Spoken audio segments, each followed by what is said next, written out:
আজকে পুরুলিয়া নির্বাচন সভার সম্মানিত সভাপতি, নন্দীগ্রাম বিএনপির সম্মানিত সভাপতি জনাব আলাউদ্দিন সরকার উপস্থিত আছেন। আজকের এই জনসভার ধানের শীষের প্রার্থী অত্র এলাকার কৃতি সন্তান সাবেক এমপি জনাব আলহাজ মোশাররফ হোসেন ভাই উপস্থিত, বিএনপির বিভিন্ন পর্যায়ের নেতৃবৃন্দ, যুবদল, ছাত্রদল, স্বেচ্ছাসেবক দল, আমার সামনে প্রাণপ্রিয় শহীদ জিয়ার সৈনিকেরা, সবাইকে আমার প্রাণপ্রিয় সংগঠন বাংলাদেশ জাতীয়তাবাদী দল নন্দী উপজেলা বিএনপির পক্ষ থেকে সংগ্রামের সালাম। সনাতন ধর্মের ভাইদের জন্য, ভাই দিদি বৌদিদের জন্য নমস্কার।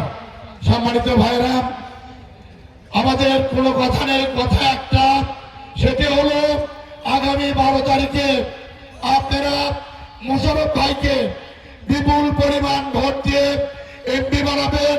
এটাই হলো আমার কোনো কথা, আর কোনো কথা নেই। কথা একটা, সেটা হলো মোশাররফ ভাই আপনাদের গ্রামের সন্তান, আপনার পাড়ার সন্তান।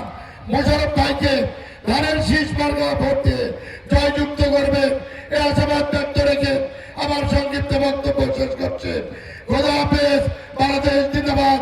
শহীদ আমার হোক, ম্যাডাম খালেদা জিয়া আমার হোক, তারুণ্যের অহংকার তারেক রহমান জিন্দাবাদ। সবাইকে সালাম, আসসালামু আলাইকুম।